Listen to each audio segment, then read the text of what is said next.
Welcome back to How to Tickle Yourself. I'm your host, Duff McDonald, along with my co-host, Joey of Rockledge. Hello. The name of this week's guest might sound a little familiar to you. That's because we had her on the show 5 weeks ago. This is not a scheduling error. Actually, the last time we had her on was a scheduling error. We've decided to have Linda on at the turn of the season, each season, and we missed the onset of fall by a few weeks. But we're back on schedule now. It's almost winter. In fact, winter starts 2 days from now, so we're very much on the mark once more. But let's get back to Linda Winnick, the founder of Shakti Yoga in Woodstock. Linda has been teaching yoga for more than 30 years. Equally important, she is a student and teacher of ayurvedic medicine as well. We decided last time she was on that we would have her on every quarter to talk to us about how the seasonal changes affect all of us and what we can do about it. How to stay in balance when the balance is shifting. We were late then, but we are right on time now. Scratch that. The self is always on time. And so here we are again. Welcome back, Linda. It feels like we spoke to you only yesterday.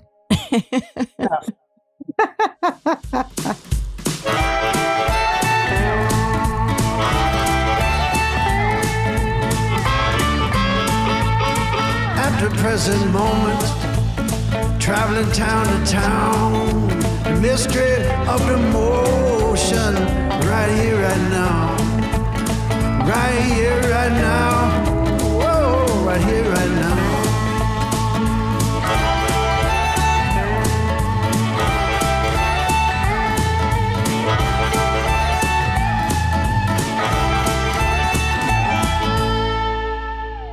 I know we don't even have our Christmas decorations on to really go for the full-fledged Christmas feel of this, right? Or the December 21st, I believe, starts something around then. Yeah, we're time travelers. We're traveling now. We could be wearing snow caps. So, Linda. Next year we'll get into the wardrobe, okay? Yeah, okay. Next time with costumes, too. Next time with costumes, when we do like the spring and summer edition, again, we have to sit here with our bathing suits for summertime, even though it's going to be like, cold. We'll dress appropriately. Now, the thing about everything I want to say, though, full disclosure, not that I'm going to say, like, I really don't know what I'm talking about. No, that's not what I'm going to say. This is only basically kind of pertinent to the area in which we live in. We live in the Northeast, which we have multiple seasons. So if somebody's listening to us, hopefully you have people out in California, something will probably be a little different for them. Same thing with Florida. If we got people like who are in Costa Rica and they're tuning in because they very well should. We have lots of Canadian listeners. So you're Canadian, speaking to them. You're speaking to people in Toronto. Ireland too, right? Okay, cool. So then this would apply to them because they got the same kind of shenanigans weather-wise that we have in the seasons. Because that's kind of one of the guides. It's basically what your environment is feeling and doing. So Linda, just before we jump into everything, just in case somebody's like jumping in for the first time, can you just briefly say what Ayurveda is and kind of just a quick recap of the doshas? Sure. So Ayurveda is the traditional medical system of India. So it's a nature-based medicine. It is Ayur means life or living or longevity, and Veda means to study or your lifestyle. Like it's sort of like it has to do with like how you do your thing. So Ayurveda is basically the study, living, life, or for longevity. So the emphasis on Ayurveda is quality of life. So we want you to do, my teacher, Dr. J, who I just got to experience, Dr. J Gopal, he comes here, I host him, I get Ayurveda, like, very high intensity practice with him. And so anyway, he says that all human beings, which I don't know, I kind of differ on this one, can live to 100 years old. Which I believe that. You believe that? Yeah, they could. Yeah. But most people, probably may or may not. But we could if we live a specific way, if we live in tune with nature and we live in tune with our own nature. And so but that 100 years, we don't want it to be like a crummy 100 years. We want it to be a high quality, right? Because you're like just sitting there and, there's a certain point where things start to fail you if you haven't taken care of yourself. But so that's the idea behind it. So yes, you can live a long time, but we want that to be a blessed long time. So one of the things that we focus on as like a guide is the 5 elements. So the 5 elements: ether or space, air, fire, water, earth. So it's a 5 element based theory. So on one end of the spectrum where you have ether and air, those coexist, or they have a coalescence, and that is called vata. So vata means wind, space, movement, right? So that's how it shows up in our biology, and it shows up in the environment. You have pitta, which is fire and like water, but it's more dense. So it has a little bit more of an oiliness to it. So it's a little thicker. So that's pitta, which is the transformational energy in our body and in the environment. And then you have kapha, which is water and earth. So that has to do with the stabilization element in our body. So every cell has this. Each cell will have a endoplasmatic reticulum, which I just like saying because it's just fun to say that. It has a mitochondria. It has a cell wall, right? And so all those also represent the principles of Ayurveda, right? The mitochondria is kind of the transformation, the powerhouse, I think is what they call that, of the cell. The cell membrane is the kaphic element, and then the movement through the endoplasmatic reticulum is the elements of vata. Wow. Yeah. So everything sort of, it has an equivalent to it. It doesn't have to line up specifically. So this is it. So right now, again, within Ayurveda, since we're a part and parcel of nature, right? We are nature, even though we are, like I say, maybe I've already said it here, we are trying very hard not to be like that. Mm-hmm. Trying to really much defy this, right? We have all sorts of mechanisms that we use, right? So we're trying, I'm not natural, I don't, but Ayurveda says, well, you kind of are, so maybe you should dance with it a little better. Mm-hmm. Right? That's what this is all about. And part of it's dietary, big part of it's herbal, a lot of it's lifestyle, a lot of it's what they call daily routine, dinacharya. I hope I pronounced that, D-I-N-A, acharya, dinacharya. It's how you say it, your daily routine. And so when the seasons change, the doshas change. Is that right? Well, basically what happens, the qualities exchange, the qualities of the season change. So for example, so now we're talking about kapha season. Kapha is how you say in Sanskrit, but kapha is how it looks like it says in our language. And so kapha is more about, again, that heaviness, at least here, heaviness, dampness, coldness, darkness, right? Everything, if we were looking outside and it was really that season, we would feel that, right? We feel like we're more stagnant at that point. And for animals, they hibernate, but human beings, we don't really hibernate. I don't know if humans ever hibernated to that degree. They might have had to slow down, but I don't know either, because again, you think about, at least where we live, there's not a lot of resources outside. Right? So you have to gather a little harder. If you didn't get your act together, you're like, where's the wood? Where's the food? You'd really have to work hard at getting all of your resources to sustain yourself. So I'm not sure. Again, I don't know so much. Maybe one day I'll have time and I'll study human patterns of hibernation, which probably will never actually happen. But you never know. It feels like we should be hibernating. It's like I want to sleep more and I want to just sort of lay around a bit more this time of year. Yeah. And I think there is definitely a need for that, right? Conserving your energy, because again, things are not so available. The prana is a little lower in some cases, meaning that you don't have the greens. Again, I'm only talking about here, but we don't have the greenness outside. The sun prana is shorter because the days are shorter. So it's you get your prana in a smaller way, or shorter compressed way, I would say. So maybe there is a little bit of that. The only problem for humans is what I would call the festering principle. So what happens is, if you're sitting around too long, we start to fester, we start to accumulate. So we, sometimes gain weight, which makes people very unhappy. And then sometimes people, because they don't move, and movement is really important for our health, we start to get depressed and our functioning is a little off. And so that's the only thing about the overly hibernating thing, is that we start to get the negative aspects of the doshas, or the qualities of life. So it's always about not going too deep into that. Does that make sense? Absolutely. Yeah. And so what do we do this time of year to sort of balance that out? So when you feel like just laying around on the sofa in front of the fire, what's the best thing to do to stay in balance? I just say, for me too, because I love that. I could really just be one with the couch. I honestly have to project myself off the couch. I have to just like give myself a certain couch time limit. And then it's like really go out there. I mean, having dogs really helps. You have to walk your dog, because the dog is still, they don't care that it's winter, especially if you have like what I have, a shepherd husky. He's like, I don't care about the weather. Right? So they're like, I'm out.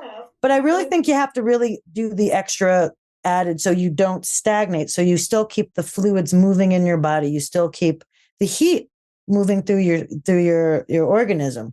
So for me, I try to work out a little bit more. And at least when I sequence, I'm not playing into restorative. I'm playing into like more of what I would call a fiery class. Okay. A heat class. Use your own resources and develop your own heat. And so I tend to do a little bit more of an intense practice. Just because I know that couch is waiting for you, like 1 hour later.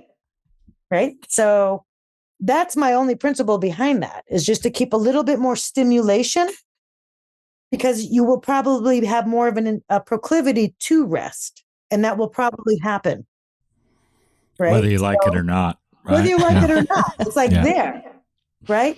But the same thing that I would say, like, again, it's not summer, and I'll just repeat it in summertime. Like what happens in summer is people's activity level gets so high.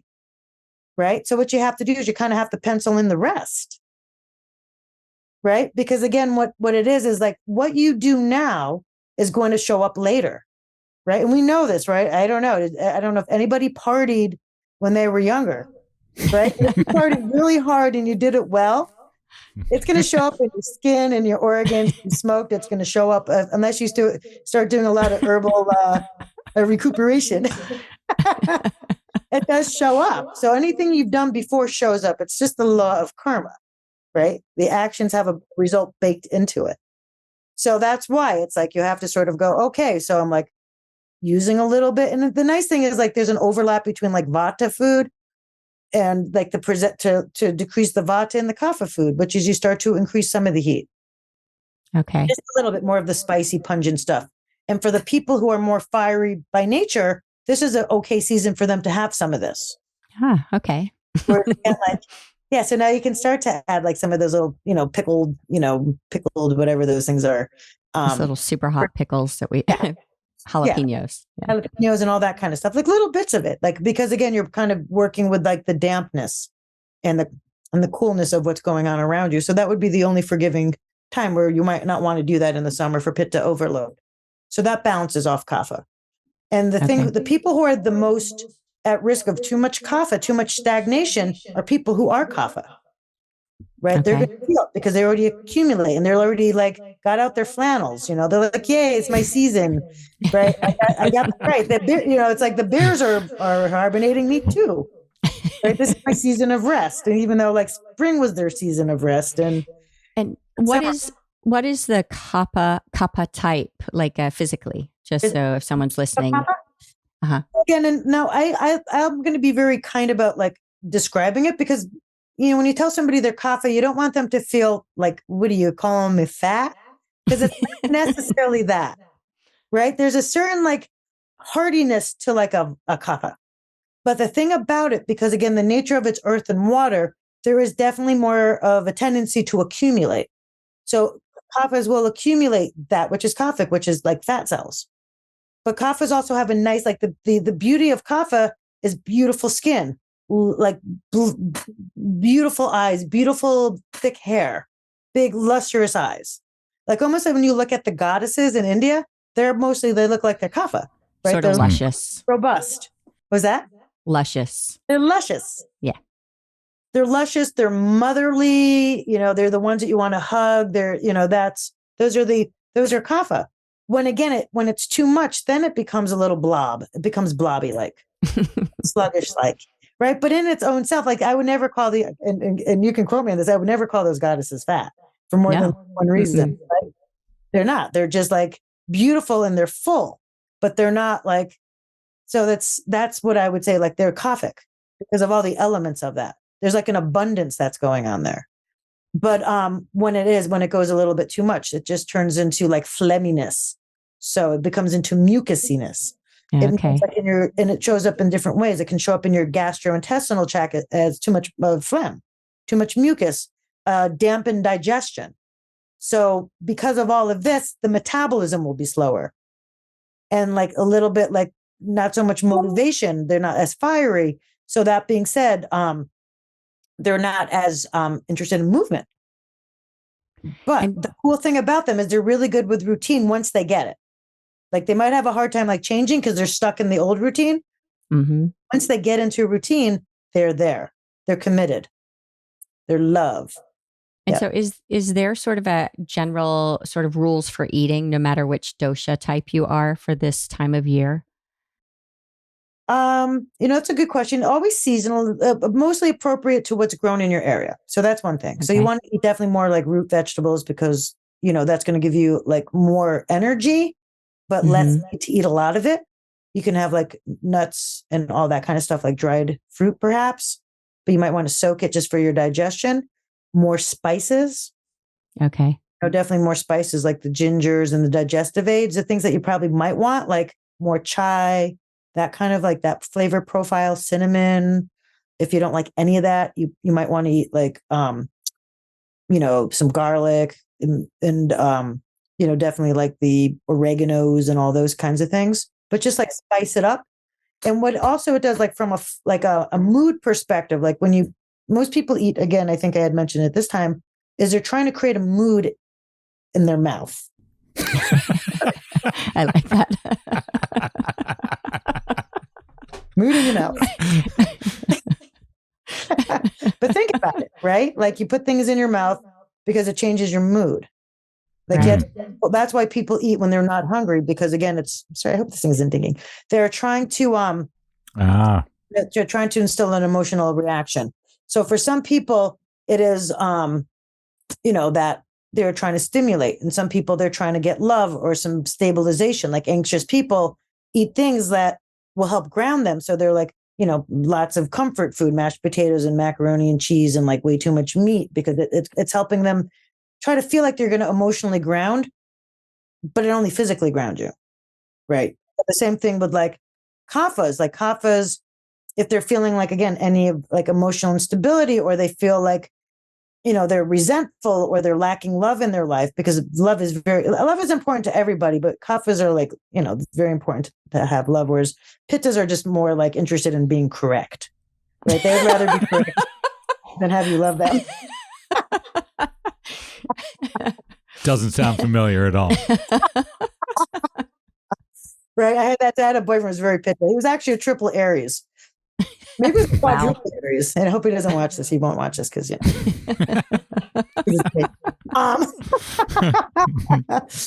but like I told him on his gravestone, he was going to say, "I was right."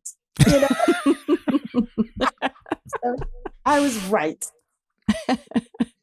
Last word. I was right. I'm like, good for you. I won't need that on my gravestone because I was right. I don't need to. Yeah. Okay. By that point, you'll just say, "I am." Yeah. Everything else will be assumed, right? I am. Yep. So anyway, so for that's why. So we basically are trying to solve problems with the word for taste in Sanskrit is rasa, but it also means emotion and mood. So that's how they describe it. Yeah. And it means other things too. It means plasma. It means semen.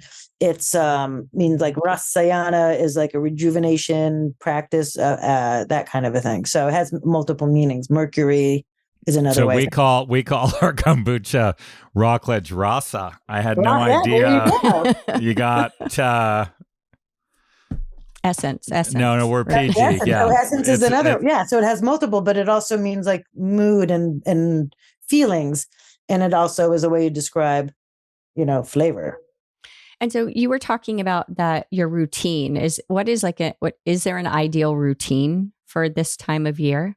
Yeah. Like it's almost like the same all the time, pretty much. Like you might mix and match certain things. And, it's a pretty, like when I see my teacher, he's going to, do more teachings here. And hopefully one day you'll get to meet him. He's amazing. You just love him. But, so I always hear about it because he always talks about routine, because routine is so important. I love a good routine. Just any routine is important. And hopefully it's a healthy routine. because it keeps you connected to rhythm. Mhm. And I believe that's like in Sanskrit, I believe, and I could be completely wrong, and I should look these up before I say it.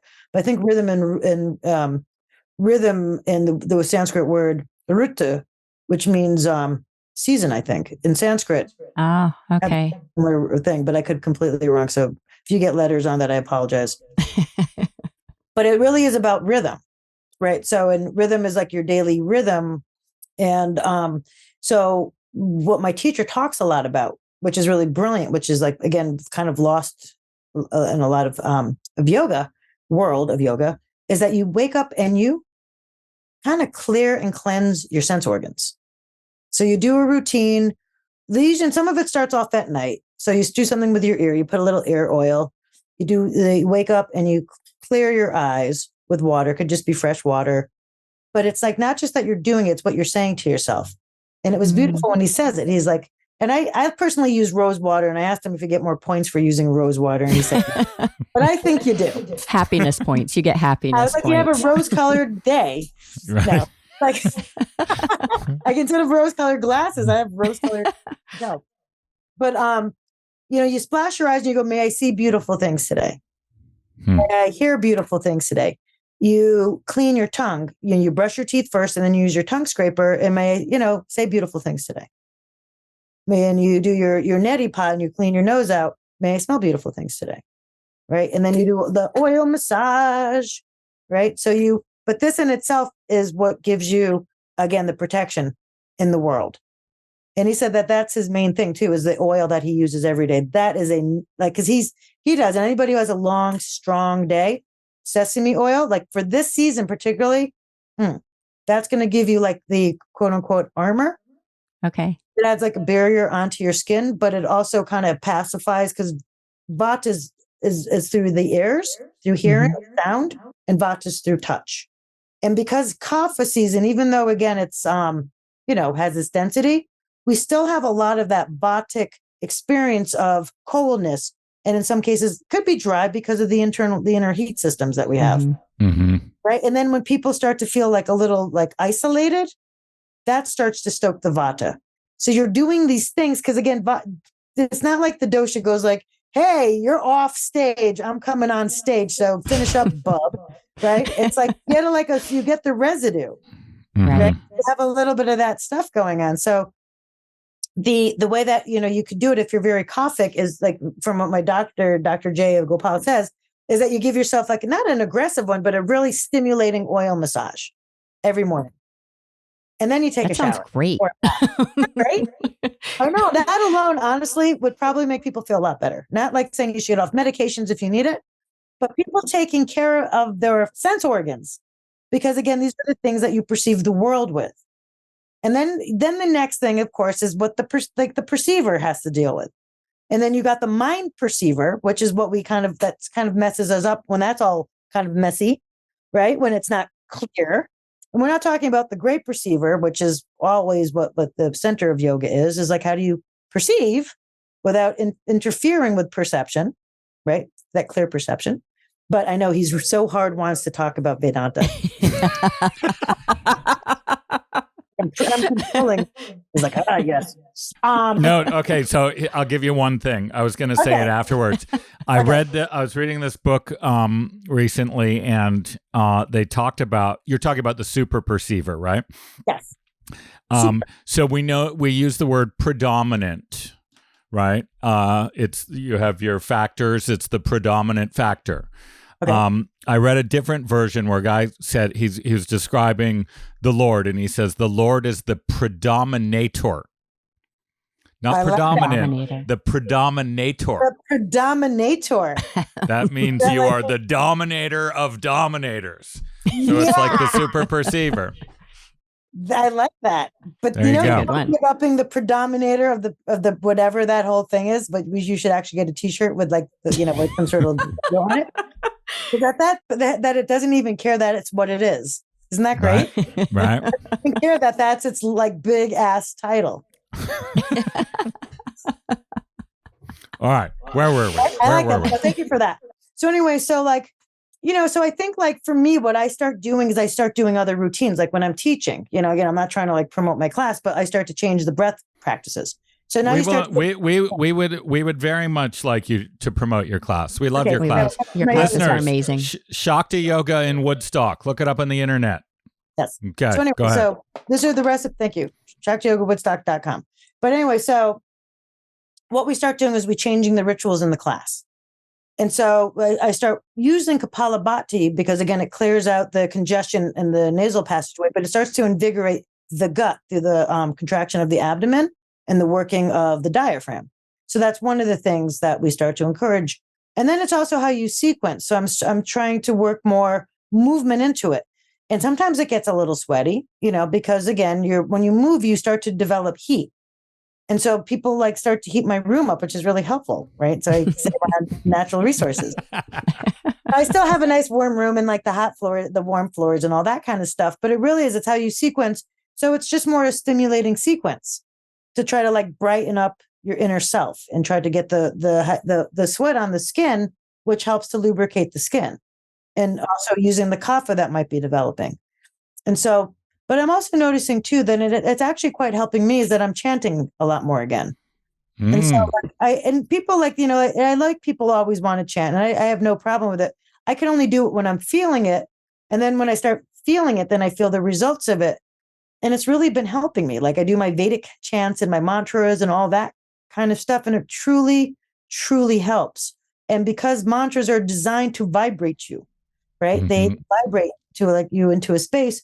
You start to hopefully feel some joyfulness, right? So the practices like doing pranayama, a little bit more of a strong one, doing more clearing, and then doing the mantras, and just adding more joyful elements. If you're somebody, again, who starts to feel negative, like seasonal affective disorder is real, right? People might have a negative reaction to the darkness, right?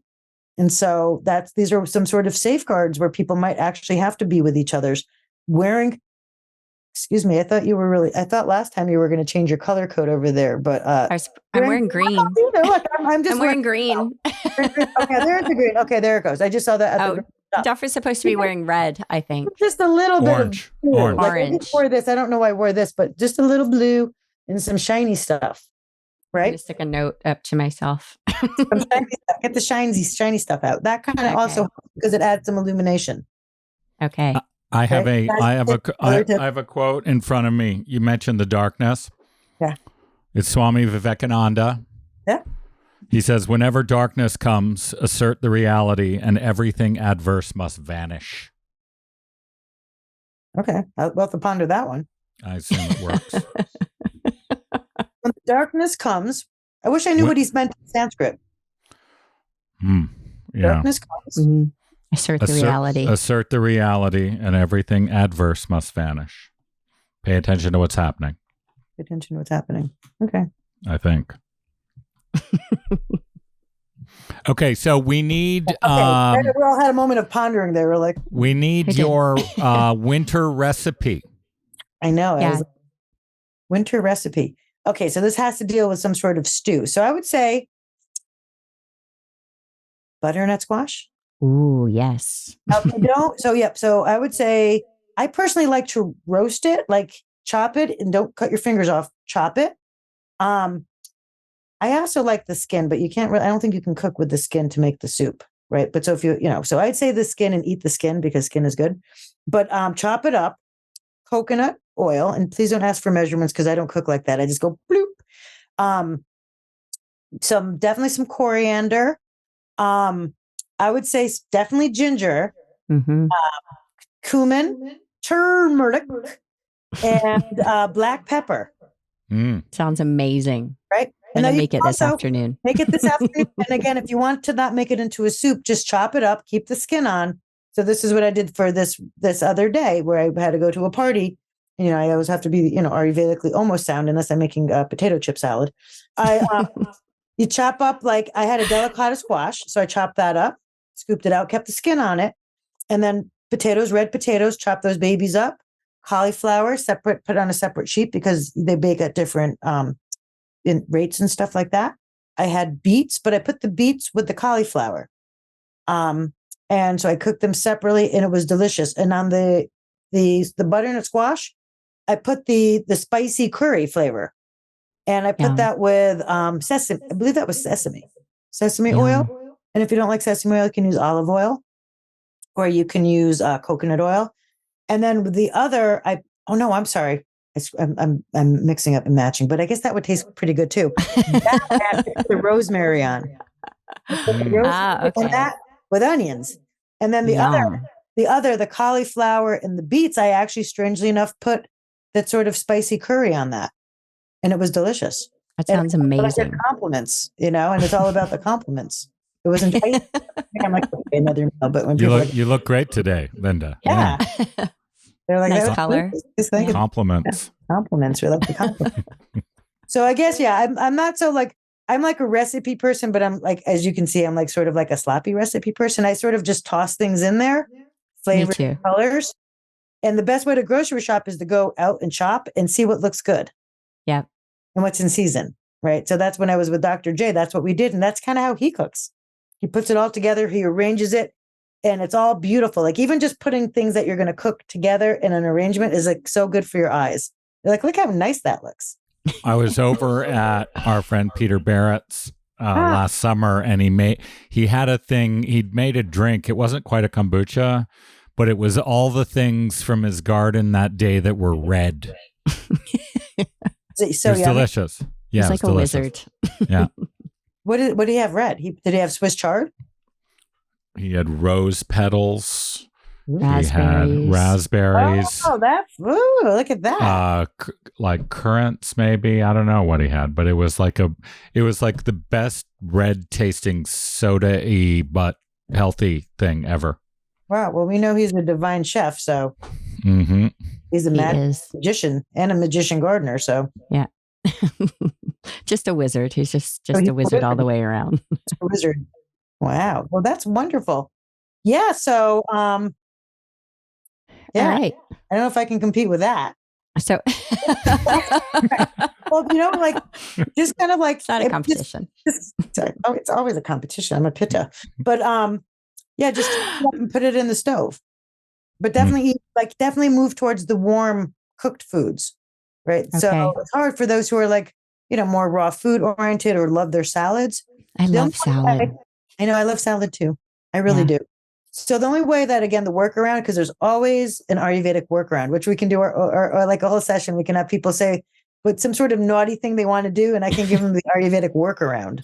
What if you massage? What if I did a kale salad, but we massaged the leaves with a lot of oil, so it makes them kind of wilty? Does that count? That would totally count. That would be like part of the workaround.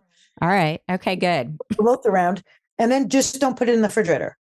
Yeah, no, we just did it. And I sauteed the cabbage and things I normally put in. I cooked them a little to try and keep it cooked. I think all of those things, you just keep them at a warm or room temperature. So it takes the coldness out of it. And then season it. So again, I think after I saw you, I actually made this coleslaw that was delicious because I was thinking about, and then I wish I had told you this coleslaw that I made. Or have I told you? No. So tell us. I took cabbage and then I chopped it up like really fine. I think I actually put in the Cuisinart. So that's how the Cuisinart chopped it really fine for me. And then I added sesame oil, sesame seeds, cumin, turmeric, like a little bit of it, not like overpowering, lots of ginger, garlic. Wow. And it was pepper and delicious. It was so that sounds amazing. There, I think I put walnuts in there, and I actually brought that over to a place, and they like that too. I could see that getting a lot of compliments. That sounds really amazing. Delicious. But what it is that like because I didn't put like a vinegar in there, maybe a little lemon, because it was just sort of sitting on the counter. The cellulose of the cabbage started to break down a little bit. So. Awesome. Yeah, so that made it like more Vatic versus like a cold coleslaw with mayonnaise and all that kind of stuff. So that was when it was the spices of like any Indian spice you like, you just try it out. And if you're not sure, like if you're experimenting, just put a little bit aside and mix them together. So you're not like killing all of that food. Right? Yeah. Yeah. I've overdone the turmeric for a soup, and it was done. Oh yeah, turmeric is just like hing. It's like you just have to be so specific with it because it does kill it, and cumin can kill it too. Coriander is one of the only like spices that doesn't seem to kill things for me because it's kind of mild. Yeah.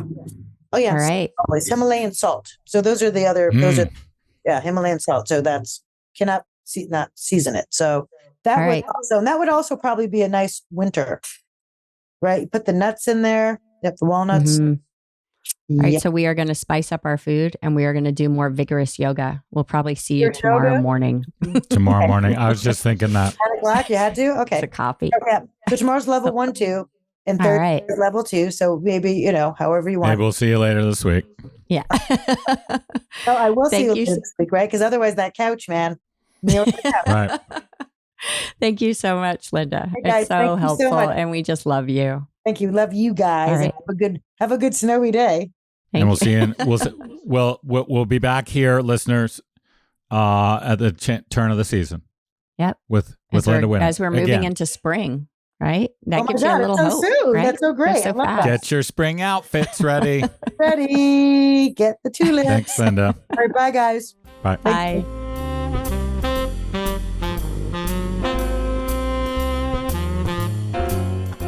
I love Linda so much. It's so helpful. Yes, we've been delinquent in going to her classes of late. That will change this week. Yep. Got to get up off that couch. And it fires. seems to me, I don't want to reduce it to a formula, but cook your favorite vegetables with your favorite Indian spices. It's like root vegetable time, right? So It's like the cozy veggies, like the potatoes and the carrots and the beets and the butternut squash. Always shiitake mushrooms, though. That's an all year thing. It is, yeah, for sure. What did you make for lunch today? We had rice with lentils with sautéed beet greens and sautéed kale and shiitake mushrooms. See, there you go. I knew it. Yeah. And a little cottage cheese, which a little tiny bit, yeah. It was which took me back to my youth. And some spicy pickles. Oh, right. Thanks, Ray. Ray Lang. I believe so. Yep. He brings us firewood and spicy pickles. What other friend do you really need in the world? Right. Getting us through winter. So I've got one for you. This one I landed on. I used one of them there in the show, but this one I landed on. This goes back to Tickle, the book. And I think it's one of the things that we as a culture should think about a little bit, because I think we've conflated. We have lost the definition of a word. I was reading something the other day, and the word experience was in there, and then not long after, the word expert was in there. And I was like, oh my God, an expert is supposed to be someone with experience. It's literally the same root of the word. Right. In current vernacular, a specialist is someone with experience, and an expert is someone who claims to know about a thing. I think that's just that's what it's morphed into, right? I think most people still think of an expert as someone with experience. I don't think that's true, because they say, for example, if you read the paper, they'll be like, "Here's 6 tips from sleep experts on how to have a better good night's sleep." It's like, we all have experience sleeping. Right. So I don't need to talk to someone who has experienced sleeping. These are what expert now is someone who claims a kind of authority on a subject. Right. Whereas an expert in the root of the word should be experience. So it's like, you want good sleep, you should actually talk to someone who gets great sleeps, not someone who tells other people how. Well, it could be the same, but like the idea that we should look for help by someone who, quote, studies a thing rather than doing a thing, I think has led us astray on many, many, many, many fronts. And we should be looking more for the insight and advice of those with experience in a thing, I agree. not a self-designated authority like a sleep expert. Or, I mean, I think somebody, you could be both, right? But I think a lot of times people It have could be. just, they're just interpreting data and have become the expert that way. Well, yeah, this Rather was my than- point during COVID. If you want to talk about COVID, by all means, go get yourself an epidemiologist. If you have COVID, you want to go to someone who has experience dealing with sick people. You want a doctor, right? So in that scenario, we didn't want the COVID experts. We wanted the experienced doctors. And there's where your fault line is. It's like, the one is good for talk, sure, and you can talk about it all you want. But in the moment, when you needed something, who are you going to call? John Froud. COVID busters. Yeah, John Froud. Where's John Froud when you need him? Okay, so that's the I've got one for you. The fact that we've lost the true meaning of the word expert. Instead of Aurobindo today, we are going to read a little passage from a new book I started reading called Let Us Be God by Swami Ashokananda, who had a fairly interesting career. He was I don't know if swamis have careers per se, but he was the editor of an English publication called the Prabhuda Bharata, published from India, from the Ramakrishna order. And later on, he was minister in charge of the Vedanta Society of Northern California in San Francisco, and was considered one of the guiding forces for the Vedanta movement in the West. So sounds like a true expert. Sounds like a true expert. He's got a bunch of books. One of them is called Meditation. Another one, The Soul's Journey to Its Destiny, Ascent to Spiritual Illumination, etc. So anyway, I was reading this essay he wrote, and he was talking about the mystery of name and form. Right. So, and the point he was getting at is, we know that we are, right? You know, without a doubt that you are. But we look around and all these things that come in and out of our lives, we kind of take for granted a little bit where they came from and where they go. And he was talking here about a piece of clay at the start. And he says, take a piece of clay and model it. Originally, the clay had a lump form, and now you have a beautiful image, perhaps the form of a baby. You break it up, and this baby form disappears. Where does this image go? He's talking about the baby. Where'd the baby go? Then you make the form of a horse. The horse form comes from nowhere. And when you break it up, it goes nowhere. And then he moves on. He's talking about qualities of, so that's sort of a shape of a material thing. Now he's talking about water. And he says, similarly of qualities, water flows, it is liquid. Then water is frozen. Where is the attribute of liquidness then? And from where did the frozen form come? And then finally he says, think of mental qualities.